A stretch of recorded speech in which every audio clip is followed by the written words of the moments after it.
Já estamos com o Iberville Neto, que é o analista de mercado, diretor da HN Agro. Iberville, boa noite, obrigado. Bom, já estamos na segunda metade do mês de fevereiro, teremos o carnaval, com a expectativa de maior consumo de carne bovina. As exportações estão muito bem, divulgamos agora há pouco a média diária exportada nos 10 primeiros dias úteis de fevereiro, quase 10 mil toneladas por mês. Como é que estamos neste início de mês no mercado do boi gordo? Olá, Zaidan. Olá, João. Tudo bem? Boa noite. É um prazer estar aqui. E boa noite também a quem nos assiste. Zaidan, o cenário do boi gordo é um pouco mais pesado do que vinha sendo observado há algumas semanas, né? Nós tivemos um alongamento das escalas em diversas regiões. O indicador da Tagro hoje, que saiu agora há pouco para São Paulo, ele começou estável a semana. Então, a gente tem que... esse começo de semana, segunda-feira, praticamente é de testes, né? Ainda mais no cenário de escalas um pouco mais confortáveis. Está com uma programação mais justa, ele não consegue testar muito esse mercado. Mas agora, a gente tem observado isso. De maneira geral, passando por melhores momentos, a primeira quinzena, isso já tem sido sentido no cenário aí do mercado atacadista, e agora as exportações vêm fazendo a contraparte, e nós acreditamos que elas devam seguir bem pelo cenário de volta das compras ali da China, com maior volume, após o Ano Novo Chinês, isso deve acelerar. A gente está com um patamar cambial um pouco aquém do que já foi observado nos picos do final do ano passado, mas num patamar, vamos dizer, acima da média do ano passado, que a gente teve recorde de exportação, então ele não é um limitante, esse patamar. E eu diria que a gente tem um cenário positivo de expectativas para o ano, mas a oferta de fêmeas esse começo de ano ainda veio alta. Iberville, boa tarde.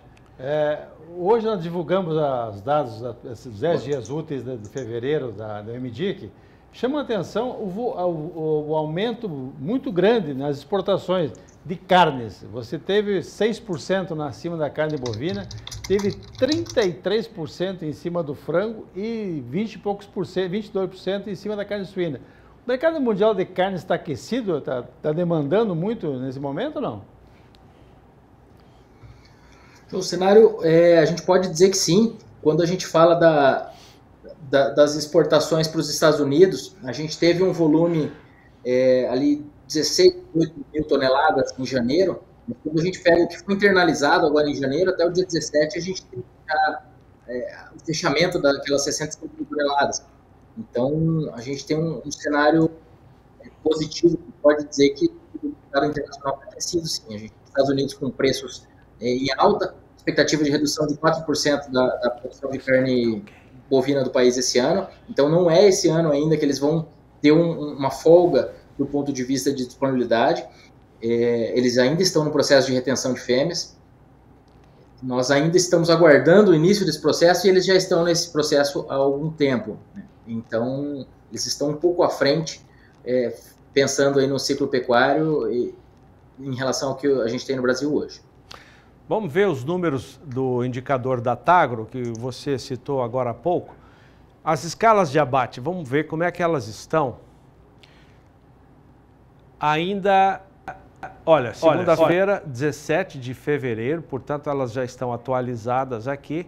2 estados continuam na cor de rosa, Bahia com 26 dias úteis e Minas Gerais com 18 dias úteis. A cor de rosa é a escala de 15 dias úteis ou mais. Nós temos também, na cor verde, vou até pedir para aumentar um pouquinho isso, na cor verde apenas o Pará, que está no limite dessa cor, que é de 1 a 8 dias úteis. Pará está com 8 dias e a escala por lá está em queda em relação ao que era na sexta-feira passada. E os demais estados, em cor laranja, tem escalas de 8 a 15 dias úteis. São Paulo está no limite, com 15 dias, mas a escala está em queda. Pode ser que amanhã ele saia desse limite de 15, mas Mato Grosso do Sul 12 dias, 13 dias em Goiás, 9 dias no Mato Grosso e Rondônia, que tem 10 dias úteis de escala. Bahia segue, já tem algum tempo, com a maior escala de abate, 26 dias. Iberville, que leitura você faz disso? Exato, esse cenário de programações, ele está confortável, a gente tem esse cenário Brasil afora, em algumas situações a gente observou em diversos estados nós tivemos quedas nessa escala, nessa programação hoje. Então nós temos duas leituras quando a escala está alongada como está atualmente. O início de diminuição dessa escala pode ser um início de um cenário ali de mais resistência por parte de quem está vendendo gado. Também pode ser isso, só que como a gente, em geral, não está com escalas justas ou longe disso, elas estão até confortáveis, então também existe a possibilidade de o frigorífico ter acalmado um pouco nas compras, porque a partir do momento que o cenário de compra está fluindo, isso estou dizendo momentaneamente agora, não é o que a gente espera para o ano, nem não é uma expectativa de médio prazo, mas atualmente as compras têm fluído. Então o frigorífico também ele alonga a sua escala até um certo nível de tranquilidade operacional ali e de programação, mas ele não sai alongando indefinidamente, porque teoricamente se o mercado está pressionado como está atualmente, se ele comprar gado daqui a alguns dias, em tese, seria um gado um pouco mais barato do que atualmente. Claro que a gente não tem essa certeza, e nem a indústria, por mais que tenha suas mesas ali muito bem calibradas, não tem essa certeza também. E na nossa expectativa, esse começo de ano de mais oferta de fêmeas na comparação anual, ele não deve ser a toada do mercado ao longo do ano. Até não esperávamos que o ano já começasse com esse aumento, a gente já esperava um ano começando um pouco mais calmo do ponto de vista de oferta, isso é fato, mas para o ano como um todo, a nossa expectativa é de redução da oferta de carne, inclusive trazendo alguns números até do USDA, ele fala que o Brasil vai produzir 0,8% menos carne bovina do que em 2024. A nossa expectativa é nessa linha, mas eu diria que tem potencial para o Brasil diminuir ainda mais a produção se a gente virar a chave dessa retenção de fêmeas que esperamos que aconteça esse ano. Iberville, você fala em retenção de fêmea, Mato Grosso, o relatório do IMEA do mês passado fala em 52% abate de fêmea. Esse momento, Mato Grosso tem R$14 o preço médio do quilo vivo do bezerro. Lembrando que o ano passado valia R$8. O boi 190, hoje está 320 no Mato Grosso. Como é que você vê a situação da cria no Brasil hoje? Se o pessoal não está retendo em função dos preços do bezerro, o preço do bezerro está muito bom, R$14, um bezerro de 200 quilos vai para R$2.800. Como é que você vê essa situação já aqui no Mato Grosso, apesar do preço tão bom, o percentual de fêmea é muito grande ainda para o abate? Isso, João, aí a gente tem movimentos que acontecem em paralelo, né? A gente tem um cenário de preços do bezerro começando não, com uma alta anual aí de mais de 30%, alta próxima inclusive da observada para boi magro e para boi gordo, mais ou menos na mesma casa, aí de 30 a 30 e poucos por cento, fevereiro versus fevereiro. E isso a tendência é que realmente gere uma diminuição da oferta de fêmeas. Só que, paralelamente, a gente também tem observado, e aí nos últimos anos, uma tendência de aumento do uso de inseminação artificial. Claro que teve uma redução agora com a queda do ciclo, né, com a queda de preços, mas esse aumento do uso de cruzamentos, etc., isso leva a pecuária para uma direção de um patamar de abate de fêmeas um pouco maior. Isso quer dizer o quê? Que a gente vai continuar batendo fêmeas indefinidamente? Não. Mas quando a gente pega Uruguai, quando a gente pega Argentina, até Estados Unidos, as oscilações do ciclo pecuário elas ocorrem, mas os patamares de participação de fêmeas costumam ser um pouco mais elevados quando a gente compara com o Brasil. Isso, a tendência, na nossa leitura, isso é a tendência que vai se aproximando. Ou seja, em um cenário de retenção, a gente vai abater mais fêmeas do que se abatia no cenário de retenção antes, tá? Mas isso não quer dizer que a gente não deva observar uma diminuição do abate de fêmeas, a gente deve observar. Agora, os pontos, as curvas devem ocorrer em patamares um pouco mais elevados aí, em percentual. Pelo menos isso tipicamente é o que acontece, até porque quando a gente pega um cruzamento industrial, muitas vezes essas fêmeas vão direto para o gancho, apesar de elas serem excelentes matrizes, né? Elas vão para o gancho até pela questão de reposição vamos dizer, de pegar essas fêmeas, a cruza de uma matriz F1 já seria um tricross ali, já seria uma coisa mais complexa do ponto de vista de organização de rebanho. Bervilha, eu queria que você comentasse o mercado futuro. Eu vou pedir para colocar os números na tela. Nós temos contratos, o contrato vigente, o contrato para liquidação em fevereiro está em alta de 0,14, com arroba em 313,55. Os demais contratos da tela, contrato para março 307,50, abril 302,60, contrato para maio de referência para o confinador está R$ 300,70 e o contrato para junho R$ 303,30. Esses de março a junho, contratos futuros da B3 hoje em queda. Que avaliação você faz desses números, o Iberville? Zaidan, realmente o mercado está precificando uma curva um pouco mais pressionada, né? Um pouco não, uma curva ainda com queda para os próximos meses. Vamos dizer, olhando aqui maio e junho, a gente está falando de uma queda em relação ao Datagro, que saiu agora há pouco de 320, uma queda de R$20 mais ou menos. Na nossa visão, o mercado futuro está precificando um ano de abate de fêmeas, de descarte de fêmeas. Como janeiro começou um pouco mais pressionado do ponto de vista de oferta, a gente tem que avaliar quando que essa retenção de fêmeas efetivamente vai começar.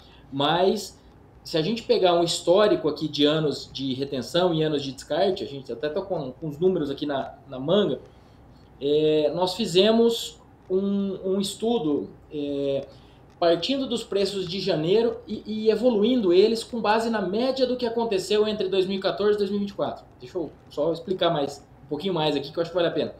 A gente pegou entre 2014 e 2024 e dividiu em dois grupos, os anos de retenção de fêmeas e os anos de descarte de fêmeas. E colocou o preço de janeiro no começo de cada série. E evoluímos, né, isso.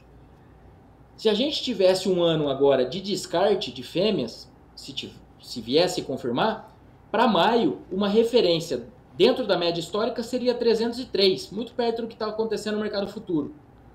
Agora, se a gente tiver um ano de retenção, na média dos anos de retenção, uma referência para maio, se essa movimentação seguisse essa média, seria na casa de R$ 340 por arroba, chegando lá nos 390 em dezembro. Tá?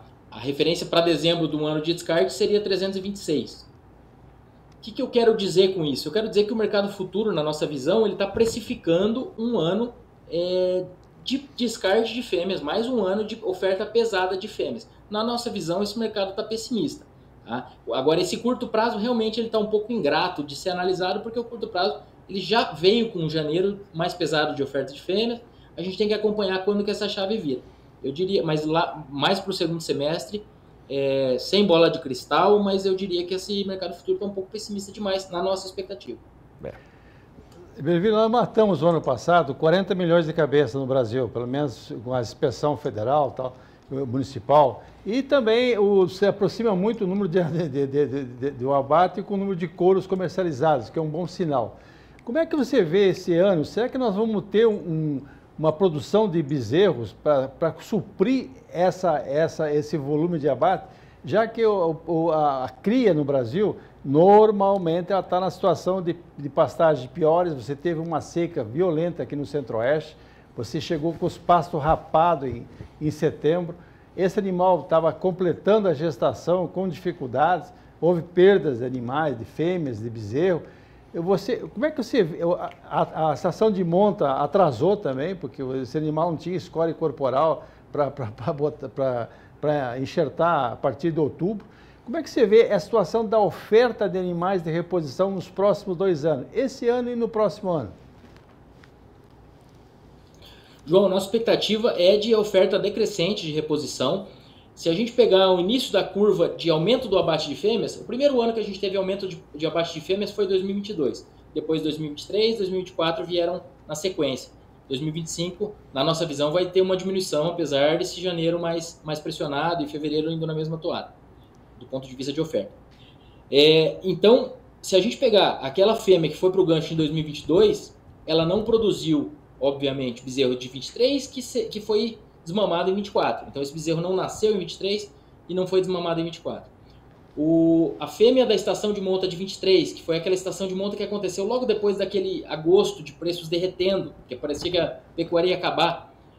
A fêmea que não entrou ali, o investimento que não foi feito naquela estação do final de 23, foi o bezerro que não nasceu em 24 e o bezerro que, na nossa visão, não vai ser desmamado em 2025, agora em abril e maio. Na nossa visão, não, né? Biologicamente, ele não vai ser desmamado, porque bezerro de fêmea batida não existe.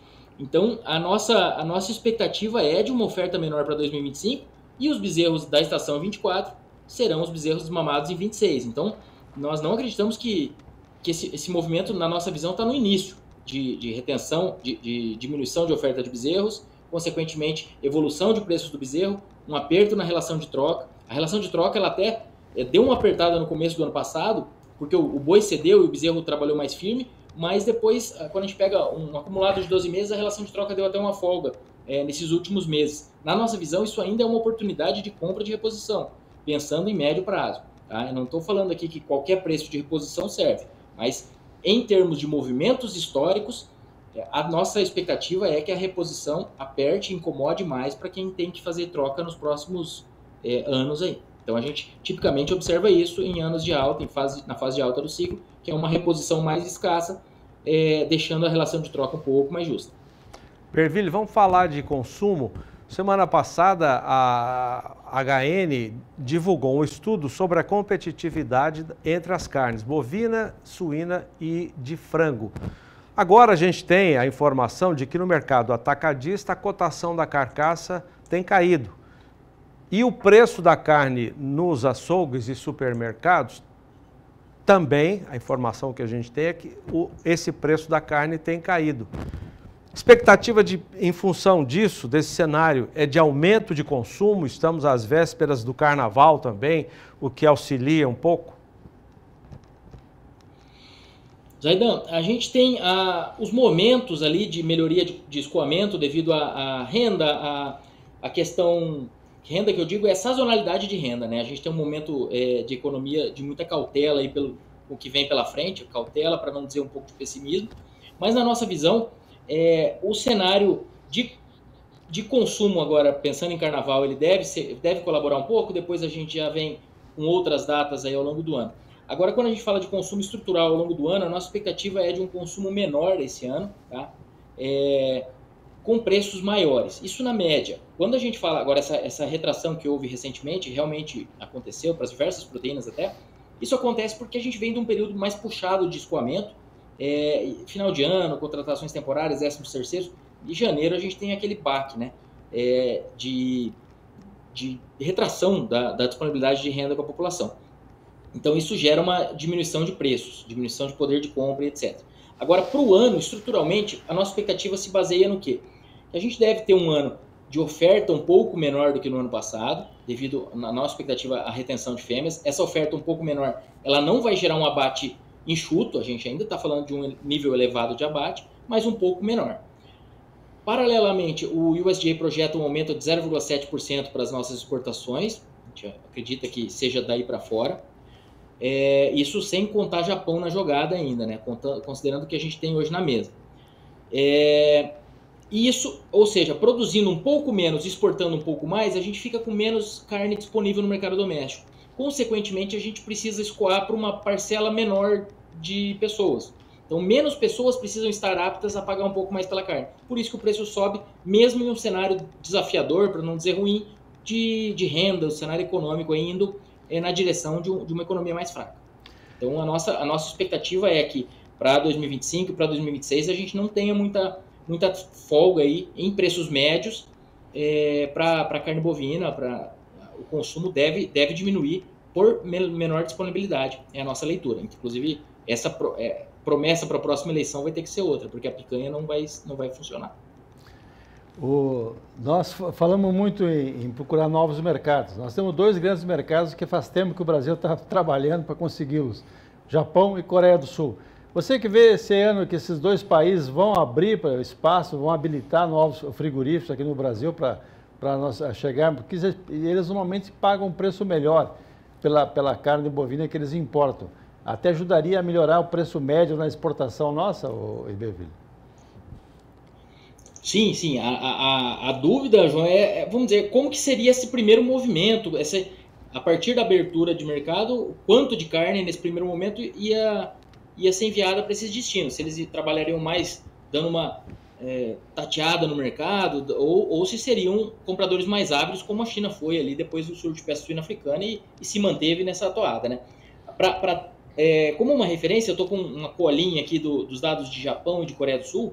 Se a gente somar Japão e Coreia do Sul, que são o terceiro e o quarto maiores importadores do mundo, dos maiores importadores de carne do mundo, a gente tem China, Estados Unidos, Japão e Coreia do Sul, nessa ordem.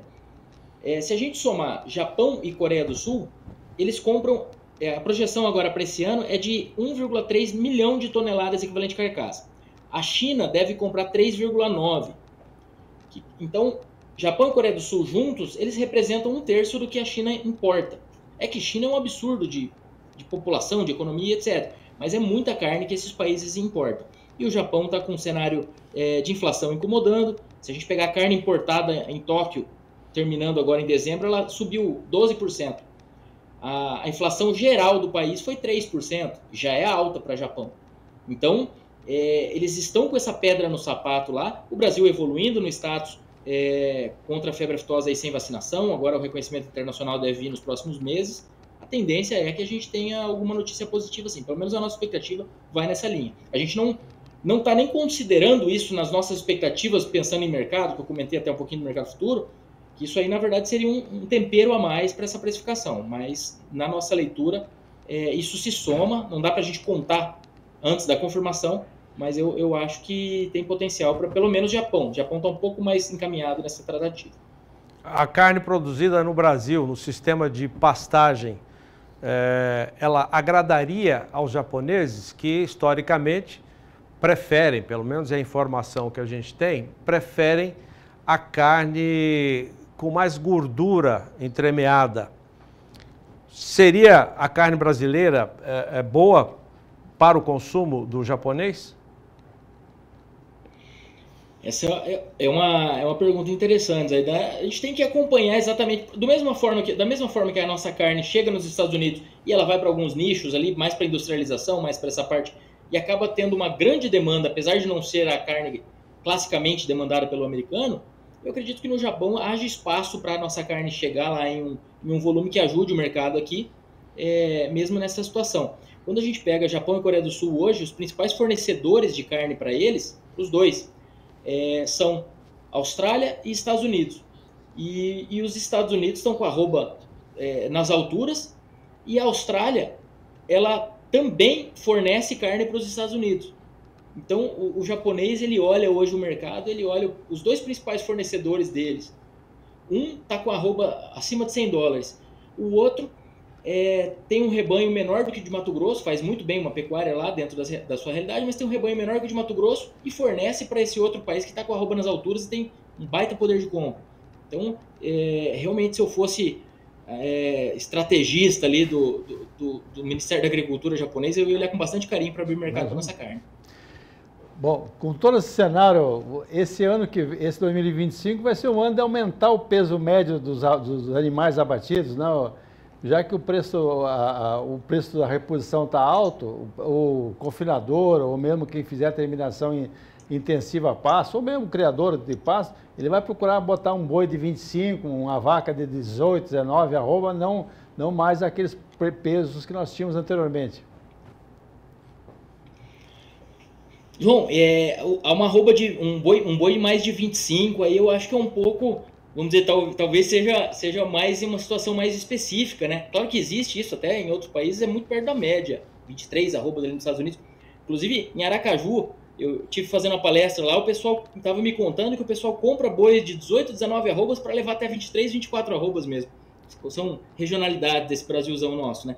Mas quando a gente fala que eu diria que talvez não chegar nesse peso máximo aí, máximo não, mas nesse patamar de peso, mas levar um pouco mais, o momento atual está interessante nessa linha. Por quê? Porque a gente tem uma reposição cara, relativamente cara, e a gente tem uma relação de troca que está melhor do que no ano passado. A relação de troca está 10%, quando a gente pega a arroba versus saca de milho, ela está 10,3% maior do que no mesmo período do ano passado. Essa relação de troca ela veio caindo nos últimos 3 meses, porque o boi veio meio de lado, cedeu um pouquinho, dependendo do mês, mas o milho veio sustentado, né? Então a gente tem essa relação de troca que perdeu um pouco de espaço nos últimos 3 meses, mas que continua 10% melhor do que no ano passado. Ela chegou num pico ali em novembro, considerando referência CPEA aqui, de 4,6 sacas por arroba. Agora, na média parcial de fevereiro, ela está em 4,2 sacas por arroba.